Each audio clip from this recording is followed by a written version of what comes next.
French farmers are taking to the streets quite literally. Lines of tractors blocking a major highway out of Paris recently.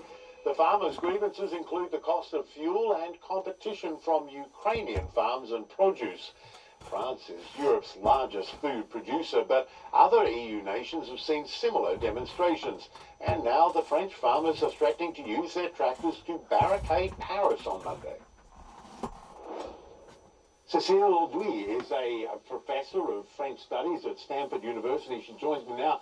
Professor, thanks so much. We're talking about France, but as we said, there's been similar demonstrations by other European countries, Germany, Belgium, Romania, Poland. How broad-based are the concerns of farmers in France, but more broadly Europe? Very wide, and the specificity of this movement is that it has popular support.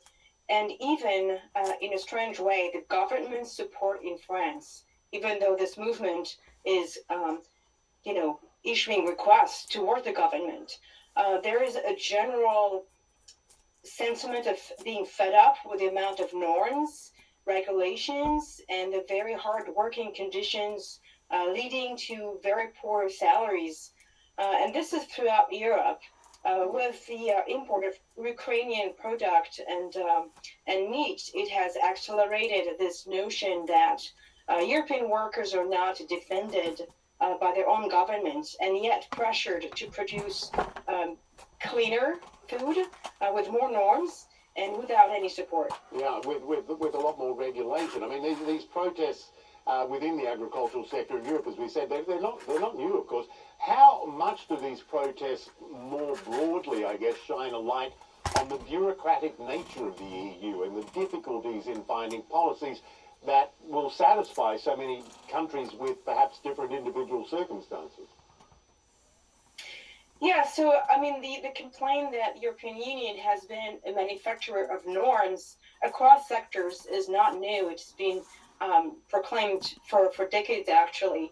What's new here is that there is an impulse with the Green New Deal to actually combat climate warming and reduce pollution. And it's the first time that agricultural conditions are targeted by a European-wide legislation. In the past, climate warming policies at the European Union level were regarding industries or the energy sector. And so now there is the sense that even though Europe is actually a huge agricultural power, they are imposing tons of norms and regulations. And the problem is not necessarily the norms themselves, but the fact that they are the only one to bear the brunt of it, while the European Union continues to import from other countries in South America, or Ukraine, as you said. Yeah. I mean, there was one farmer I was reading, he was quoted by Agence France-Presse, and he said, quote, "They," meaning the politicians, "sit in their leather seats in their heated or air-conditioned offices. They don't see the impact of all the decisions they make on us." How widespread is that view that the politicians just don't get it? I think it's way further than just the agricultural sector's protests. As you know, you've noticed there is this wave of populist movements seizing on this unrest and dissatisfaction with the political elite, and this schism between the governing entities and the people who are hardworking and trying to make ends meet. And with the rise of prices in the last 2 or 3 years, it has become unbearable for a lot more people. Right. You touched on something there, and I'd like to ask you more about it. I mean, in Germany and France, to an extent, I guess Belgium, it's reported that the political far right has in some ways co-opted the farmer concerns, particularly ahead of the European elections in June. Is there anything in that, and what could be the impact in a political sense? Oh, there's no doubt that the far right has been milking this sense of revolt for a few years, and is going to benefit from this unrest, especially because they position themselves as those who defend, quote unquote, the people against, quote unquote, the system. So their discourse has been in line with this feeling that there's a divide between the working people and the governing, entities. And so they have already the discourse that matches the sentiment of the population. And so they're winning elections in different countries. You've mentioned France, where the National Front, the National Rally is said to be the first party to win the European elections. In Germany, the Alternative for Deutschland has been really successful in recent elections as well. Professor Cecile Alduit, thank you so much. Really appreciate you coming on. Thank you. Venezuela's Supreme Court has upheld an election ban against opposition leader Maria Corina Machado, taking her out of the presidential race this year. Machado accuses Nicolas Maduro's government of starting a, quote, repressive escalation. Both the opposition and the US say this is a repudiation of the Barbados Agreement signed in October. Maduro pledged to hold free and fair elections in exchange for sanctions relief. The US says it is now re-evaluating the deal. Without offering evidence, Venezuela's government spokesman accused the opposition of masterminding a, quote, coup d'etat that included killing the president. CNN cannot independently verify that claim. Iran is strongly condemning a shooting attack in its southeast border region that killed 9 Pakistani workers. In a telegram message, Iran's Ministry of Foreign Affairs expressed sympathy with the victims and the families and the Pakistani government. It also said investigations into the attack are underway. Unidentified gunmen killed 9 people on Saturday in the border city of Saravan. According to Iranian state media, no group or individual has claimed responsibility for the attack so far. Some of the victims' families are urging the Pakistani government to bring back the bodies of their loved ones. We ask that the Pakistani government repatriate the bodies and hand them over to relatives. Those injured should also be brought to their relatives so that their wounds can heal. Russian President Vladimir Putin is repeating his claims about Nazism in Ukraine as he marked a major Soviet victory in World War II. On Saturday, he was joined by his ally, the Belarusian President Alexander Lukashenko, to mark 80 years since the siege of Leningrad was broken. Mr. Putin compared Ukraine's government with Nazi Germany, which is a line he's been using to rally support for the war and used as an excuse for the war. Historians and political commentators dismiss that comparison, and so has the Ukrainian government. Now, one of the world's most famous museums is taking down some displays. As we'll tell you just ahead, it's all part of a new culture of respect for indigenous peoples. We'll be right back.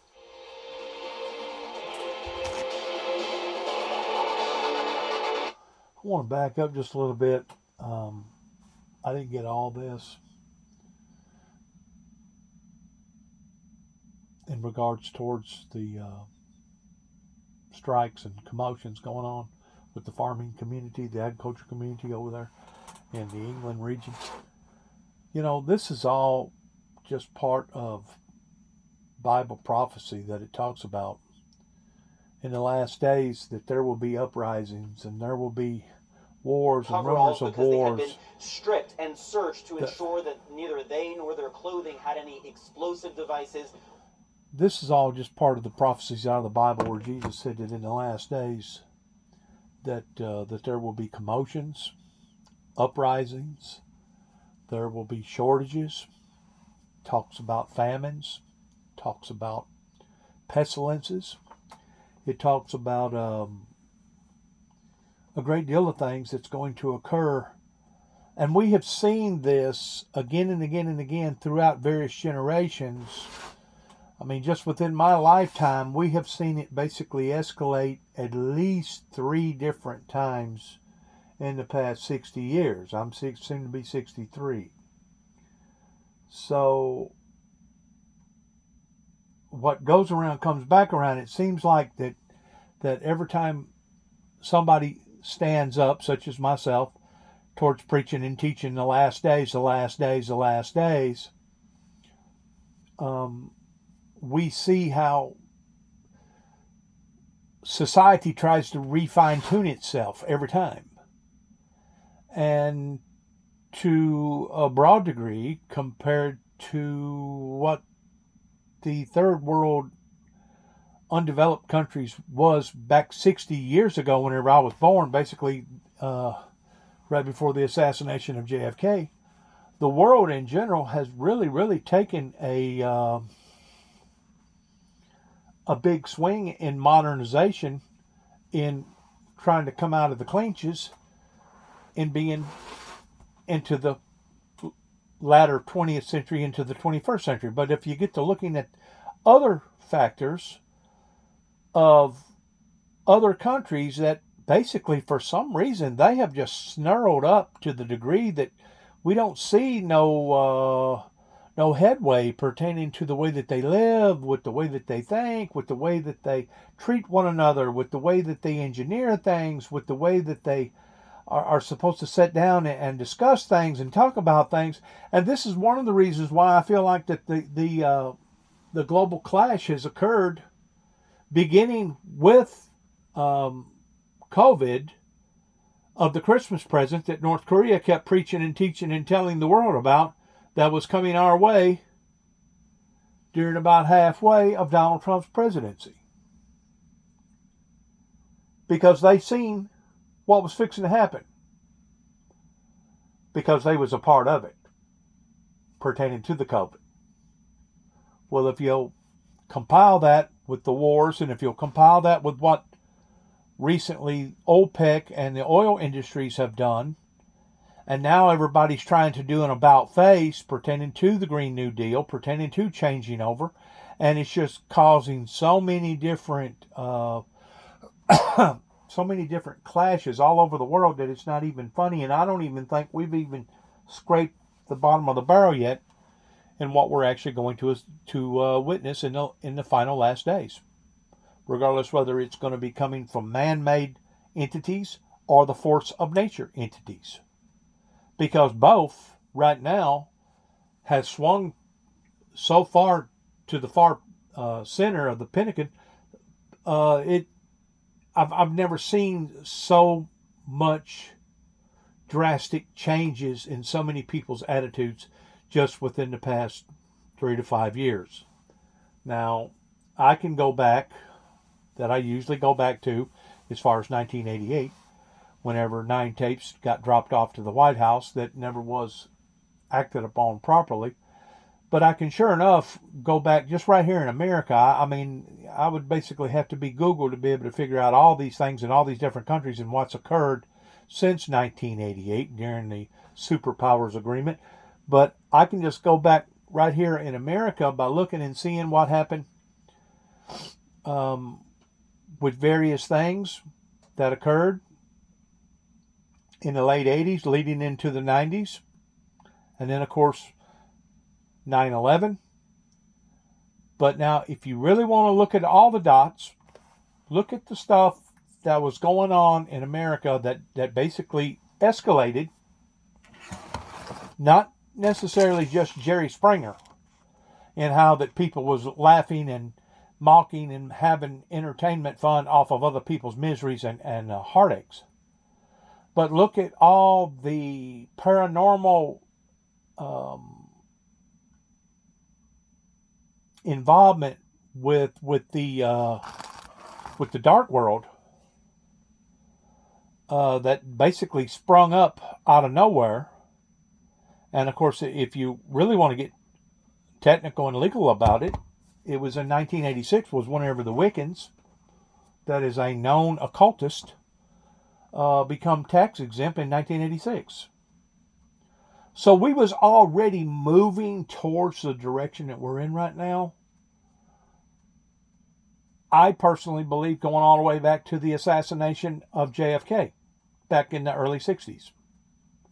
Yeah, there was a lot of good things that happened since JFK's assassination, pertaining to the world evolving, pertaining to society stepping up and starting to take notice that, air conditioning, running water, automobiles, telephones, airplanes, corresponding with exchanging American currency for rubles or ruble currency for American currency.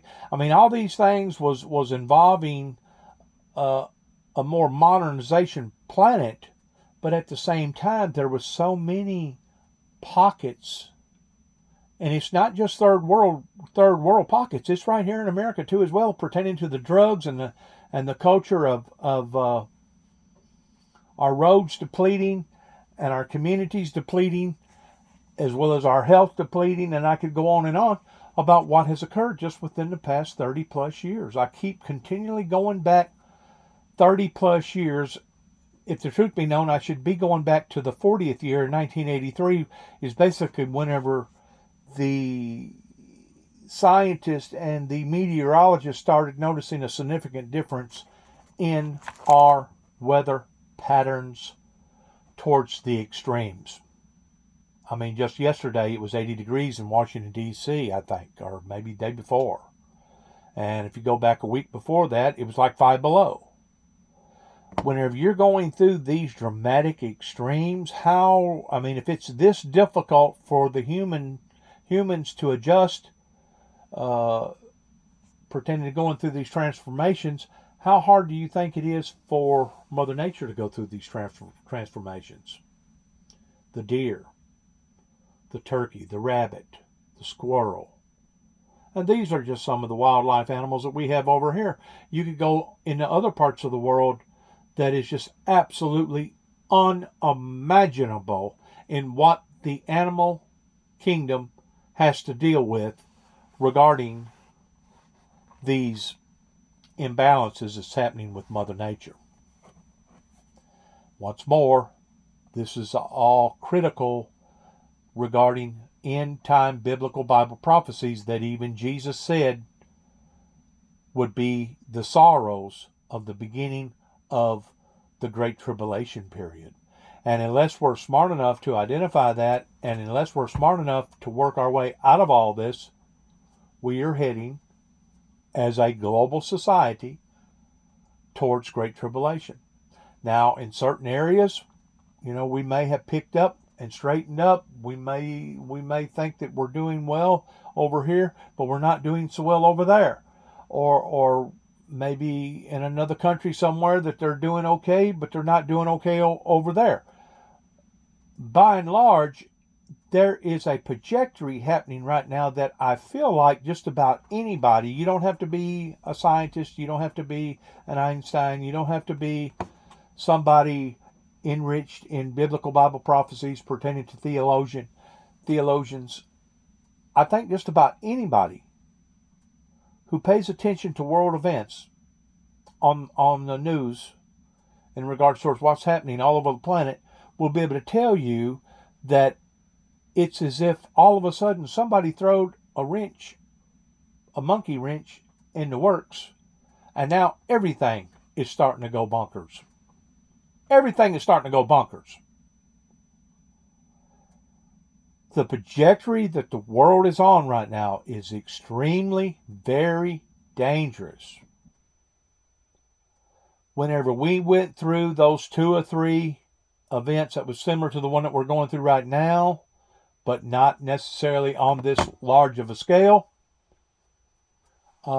yes, there was nuclear activity out there pertaining to the atom bomb and nuclear bombs, but it wasn't near as plentiful as it is today. Think about that. After World War II, we started building.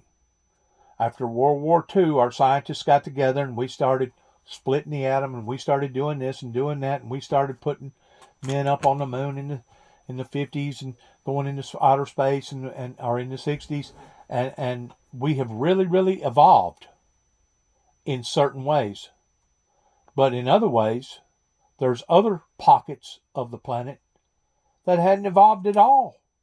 It's almost like they got stuck in the 19th century, and they never did come full face in the 20th century, much less into the 21st century. So we have all these controversial movements going on all over the planet that the Bible teaches that in the last days will occur unless we're smart enough to allow for the Heavenly Father to help correct all these imbalances.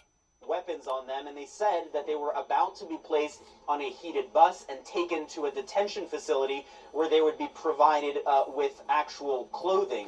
Now, we weren't able to verify exactly how long these men were sitting outside in the cold because an Israeli soldier came to us and directed us once he saw we were filming to leave the premises. Now, as it relates to this claim by Israel that these men are suspected of terrorist activity, it's important to note that while this is the first time that we have actually been able to directly document the detention of these Palestinian men from Gaza, there has been a lot of footage circulating from Gaza of Palestinian men being detained, and in many cases, those men actually turn out to be civilians. They are spotted by their relatives or their friends as civilians. And in December, we actually spoke with 10 Palestinian men and boys who had been detained by the Israeli military, held for 5 days, and ultimately released without charge. Now, these men and boys, all of them had swollen wrists, some of them bruises on their wrists from having their hands. Look at that. From having their hands tied behind their backs for 5 days. Now, the Israeli military, for its Look at that. If they don't watch, gangrene set up. They'll end up losing their hand because of that right there. And you know what? I've been manhandled and roughed to the point that I've had my ankles bleed because of handcuffs. And I've actually seen really, really strong red marks on my wrist. Nothing in comparison to what you're looking at right there as far as the hand actually swelling up. But I've been placed in shackles before, to the point that I was wondering whether or not it was going to turn into something more so than just uncomfortableness. maintains that it treats all of these detainees in accordance with international law. Jeremy Diamond, CNN, Tel Aviv. The Israeli Prime Minister Benjamin Netanyahu is urging Qatar to tighten the screws on Hamas. When asked about a leaked audio recording that aired on Israeli TV on Tuesday, in which he criticized the Gulf nation, calling it problematic, Mr. Netanyahu says he stands by those comments. Once more, we live in a 21st century with all these gizmos and gadgets and cameras and recording devices and etc. to the point that now from A to Z, Red Sea and the Gulf of Aden. we can get ready to see or witness almost anything. In other words, everything is on the table now towards what could actually either be said or done that is out of the norms because of AI. Every passing day, I feel that we are abandoned. The US says an oil tanker hit by a Houthi missile in the Gulf of Aden on Friday was carrying highly flammable cargo. Indian, French, and American ships responded to the distress call and helped put out the fire on board. Crew members. You've heard me talk about the small fox. The small fox is the one that basically spoils the vineyard, because the small fox, you can't see them near as well. And they're the ones that can crawl in and out, weaving in between the vines. And if they stay in there long enough and they're strong enough, it's the small foxes that will basically contaminate or destroy the vineyard. Well, this is what we're seeing today, going all the way back into the late 80s, whenever I tried to stop the recourses of what was going on with the White House, that they went to war with the wrong people for the wrong purposes, in which, validatedly, Saddam Hussein, he was a cruel, unjust dictator that was trying to bring some sort of order over into that area. But one thing led into another thing, that's led into another thing, that's put us where we are today in seeing these events only escalating. So whenever I talk about the small fox, and whenever I talk about the cancer or a wildfire starting out just as a flame, but then it turns into a great big humongous wildfire, That's basically what we're seeing right now on a global scale, either metaphorically or economically or politically in other areas of the country. I mean, whenever the wind is blowing a barge to the point that it winds up getting crossed up in the C&O Canal, to the point that it causes billions of dollars worth of damage all over the world because of the supply chain shortages, you understand that this house, and I'm calling right now the planet, the house is the planet. It's basically coming apart because the Bible says that a divided house cannot stand. The Bible says that a divided house will not stand. They tried to implement something that began at the White House incorrectly, towards going to try to generically do this, generically do that. Well, let's improvise over here, let's improvise over there. And because of it, now we're seeing where these things have trickled down to a disaster, to where if they would have been held in place spiritually by the Holy Eternal God, by the Holy Spirit, and by the Lord Jesus Christ, they would still be in place. So now what we're seeing is basically a divided house crumbling, starting to crumble in different areas.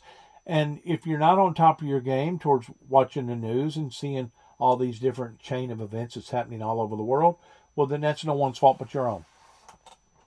In other words, you have chosen to want to be ignorant. You have chosen to want to be blind towards being blindsided. And because of it, whenever a calamity does fall into your life, regardless whether it be an American calamity or a South American calamity, regardless whether it be a Pakistan calamity or an Afghanistan calamity or a Russian calamity, whenever these calamities occurs, you really don't have no one to blame other than yourself, because you wasn't willing to get out there and step up to the plate and say, you know what, this guy here that keeps talking about these dangers is absolutely right, whenever it says that Satan will come down in great wrath in the last days because he knoweth his time is short.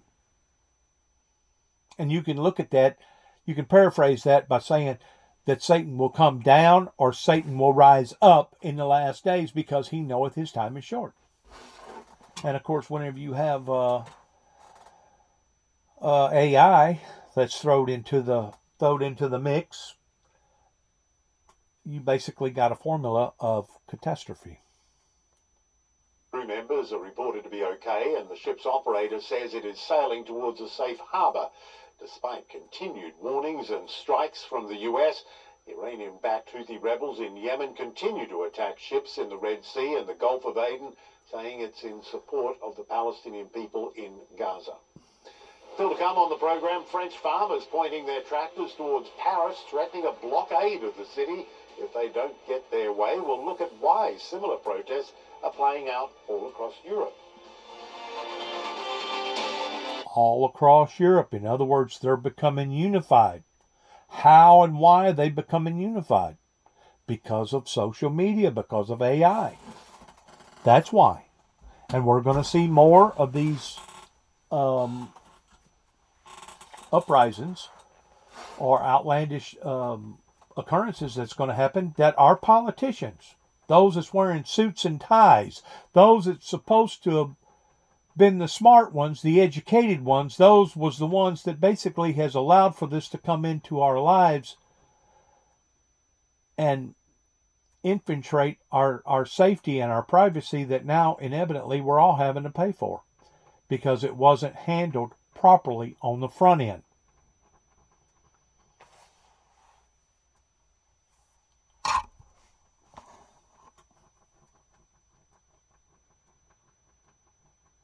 It's really sickening. It is really, really sickening. In the breathtaking scenery. The focus is on South African cuisine. I don't know what that is. I just tend to wonder how badly that things are really going to get. In the dark, John threw his lights and sirens on, and especially in some of these other undeveloped countries that they're already struggling, And then whenever you throw in a major flood or a hurricane or a tornado Donald or would always earthquake, credit much of his success to his father's then you're going to have that much more of a strain on the resources. It's an America's Most Wanted exclusive. A suspect on the run. Can you help us find him? Law enforcement reveals the identity of the... And to me, all these things could have been prevented. That's what people beginning in Kenton, Tennessee, Northwest Tennessee, has to be proud of. Pertaining to all your climate, It's now allowed to be all your televised. climate deniers, all your election deniers, all your Juby deniers, all your Bible deniers, all the other deniers. That's what the continental United States has to be proud of. Putting us where we are today in total anarchy. That if it's not yet got to you personally on whatever level, it's soon coming to you, just as the Walmart slogan, coming near a neighborhood near you. I've said it 1,000 times, and I just imagine I'll probably say it another 1,000 before it's over with. Inside Africa, don't know about that. Life, Liberty, and Levine. So that's going to do us on the news section here tonight. I just want to thank everybody for listening, being a part of the Windmill Ministries missions, and trying to get our message out to the general public, and telling people about not only the love of God, but giving our opinions about various things that's happening all over the world. The emergency authorities shut down the border until it could get back under control. If that bill were the law today, I'd shut down the border right now and fix it quickly. A bipartisan bill would be good for America and help fix our broken immigration system and allow speedy access for those who deserve to be here.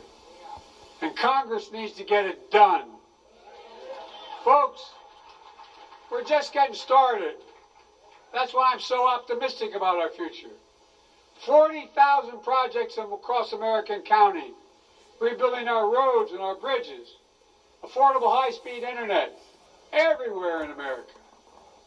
Ripping out every poisonous lead pipe in America so every child can turn on a faucet, drink clean water without worrying about brain damage. We passed the most significant gun safety law in decades. And I will not stop until we once again ban assault weapons as I did once.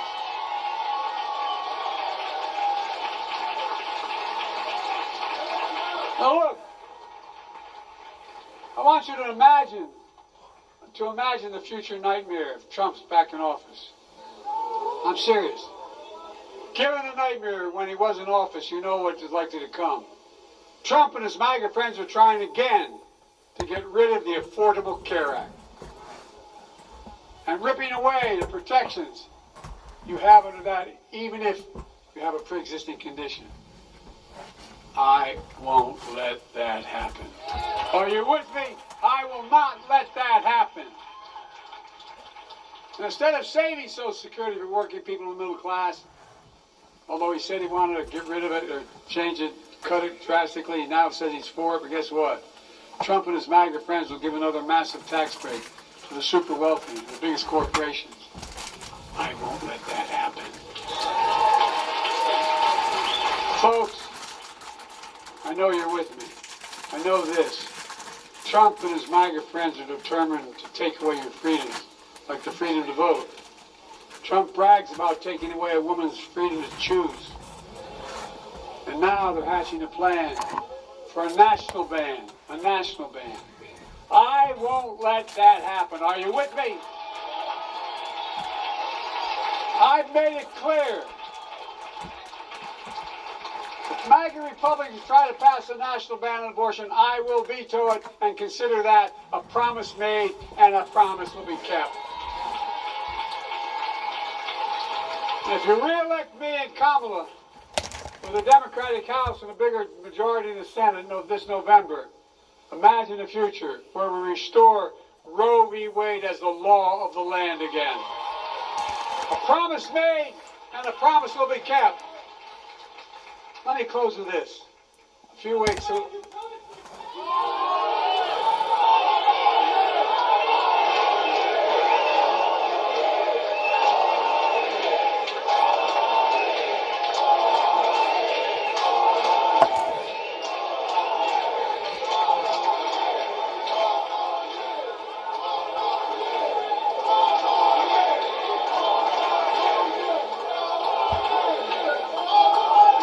Let me close with this.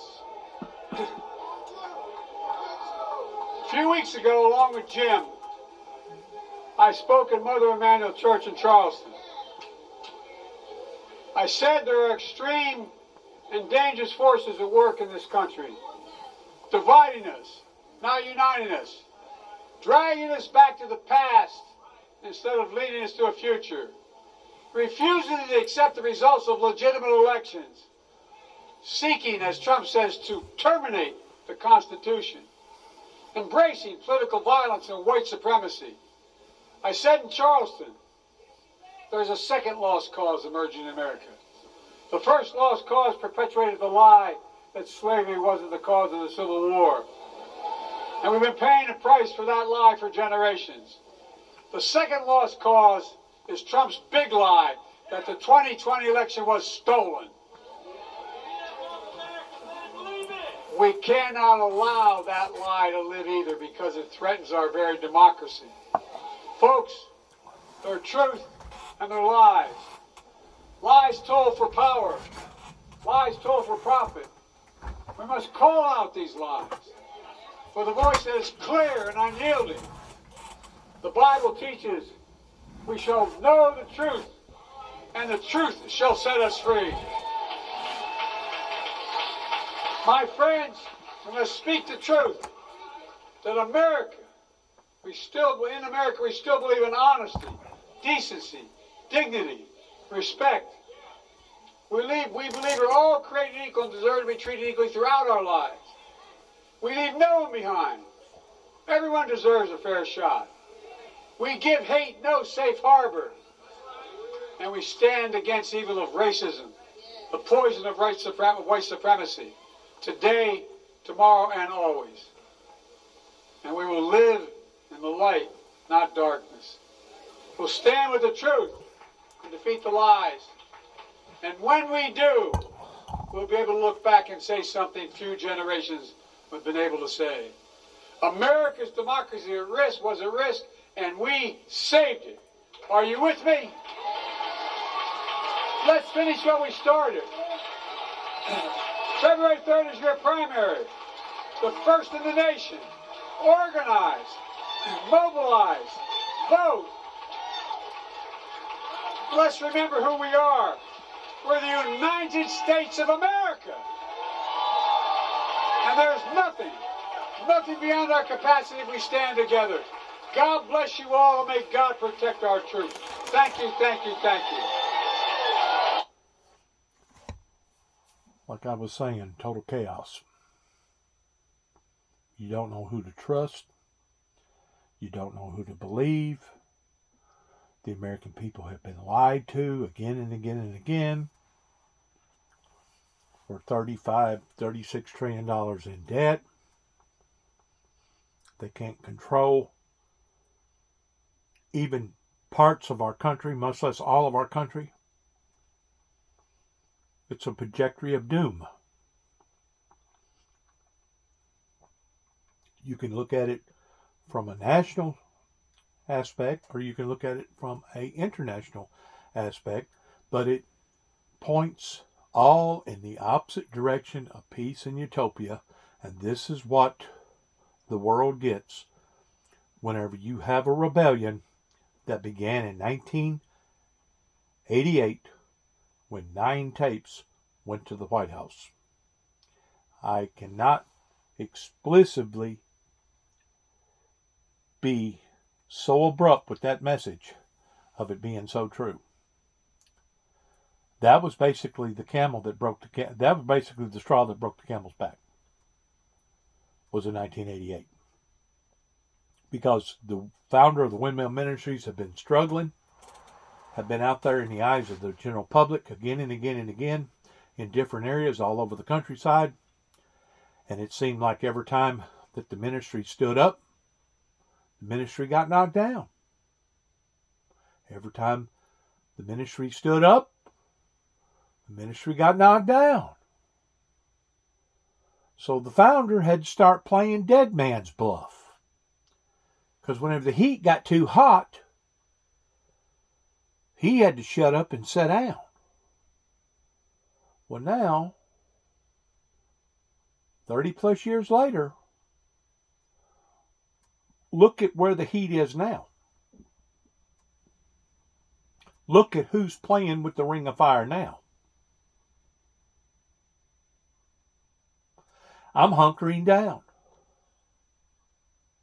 I'm watching my country be destroyed from the inside out. I'm watching my neighborhood be destroyed from the inside out. You know, I was just thinking about that today, pertaining to my neighborhood here. That my great-grandfather tried so desperately, him and his wife and people like them, tried so desperately to build up this particular area of Tennessee. Probably even before the counties actually got established good. I know his father and mother and their fathers and mothers and their mothers and fathers did. But, you know, to think that the Sidonia School got knocked in the head, and then this got knocked in the head, and that got knocked in the head, and this got knocked in the head. And it's like, where was the fighters? Where was the people that was standing up for the community's sake? While all these entities was being torn and tearing apart and taken from us, these was the things that we should have been fighting for. These was the things that our ancestors, not just my great-great-grandfather, but these was the things that our ancestors was fighting for to accomplish in this area, that they was willing to sacrifice their very lives for. That now, various people throughout the years, didn't happen overnight, has let it sift through their hands and sift through their fingers to the point that now Sidonia, Hop-In, Beech Ridge don't even have a Fred's or a dollar store or just a regular convenient grocery store to stop and get a gallon of milk or a loaf of bread or a cold drink in the summertime or possibly five gallons of gas. All these things have been ripped and torn from our community here. Why? Because we allowed it. It was the small fox that kept eating and chewing and eating and chewing, and then another small fox, and then another small fox. To the point that one day the master of the vineyard looked and said, "My God, the whole thing is dead, isn't it? The whole vineyard has died." That's the trajectory that not only the American people are on, but the world in general. And if we're not smart enough to see it, act upon it, and try to reverse it, I guarantee you the devil is going to have his way in bringing the world, basically catching the planet world on fire. Not metaphorically speaking, but literally speaking, because if things continue to keep getting worse and worse and worse and worse and worse in all these other countries, then some of your politicians will get to looking at various things towards it being basically a mercy doomsday scenario. In other words, it'll get so bad that death will actually be the next best thing, the next best choice. You just go ahead and kill them all. And I know that message sounds raw, but we could actually keep sliding in the trajectory that we're sliding into. And of course, your wealthy and your rich people, they're not going to agree with this. They're going to say, well, this guy don't know what he's talking about. This guy don't know what he's talking about. Why is that? Because they have been padded, because they have corrupted this system to the point that I guess we could go in debt to probably over $100 billion before we actually owe more than what we're actually worth. And from the looks of things, that's the direction that we're heading towards. Well, in the meantime, all these fortunate people are steadily packing their money away. And just like my uncle talked about, it's going to get to the point that only the wealthy and the rich are going to be able to afford food. I looked at a program a while ago that said 1 out of 5 children in America is starving, doing without proper nutrition. 1 out of 5. And that's in America. So can you only imagine what it's like in Honduras, Colombia, South America, Mexico, Africa, some of these other places?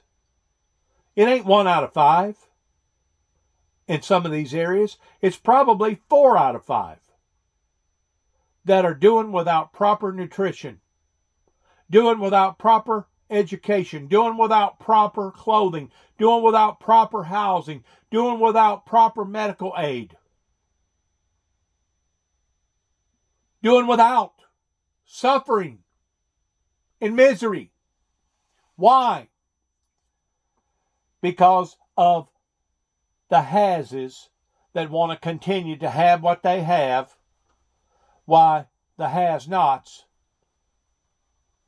are struggling towards maintaining and keeping what they already have, and some of them don't have nothing because they're basically bought into the system towards basically having everything on credit, and the first payment that they miss or get late on, my God, they got all kinds of penalty fees, and once you start going backwards, you just continue to keep going backwards and continue to keep going backwards until basically the next thing is bankruptcy, and then the next thing after that is basically homelessness. So it ain't just the farming community that's rearing up against all this stuff. It's a lot of people.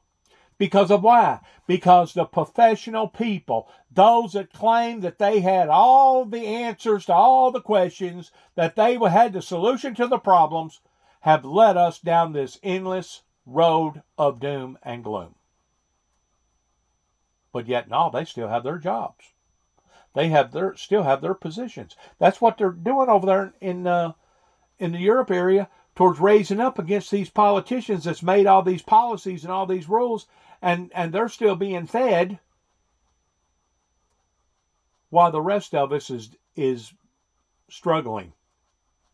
And some of us have struggled and struggled and struggled to the point that they're just basically throwing their hands up and just giving up. That's the reason why the suicide rate's so high as what it is. That's the reason why the dope is such of a high demand for the dope. Well, this is a way that we can end it all. We'll just take a couple of these pills, Margaret, and we'll both go out together. Wow, how sad. And then you listen to the American politicians to where they basically contradict one another in what they say and how they say it and when they say it. So it's got to the point that you don't know who to believe, what to believe. It's total chaos. It's a broken down system that my brother and I, David Jeffrey Jackson, wanted to illustrate so desperately before he died in 2017, beginning in 2014, whenever I first come back to Northwest Tennessee, in the area that I was raised up in. Now it's backfired. It's backfired on not only the guilty but the innocent, but the guilty is still walking around hushed mouth, and they're not willing to admit to any of their wrongdoings. Pride cometh before a destruction, according to the Bible. Good luck to all of us. God bless and shalom.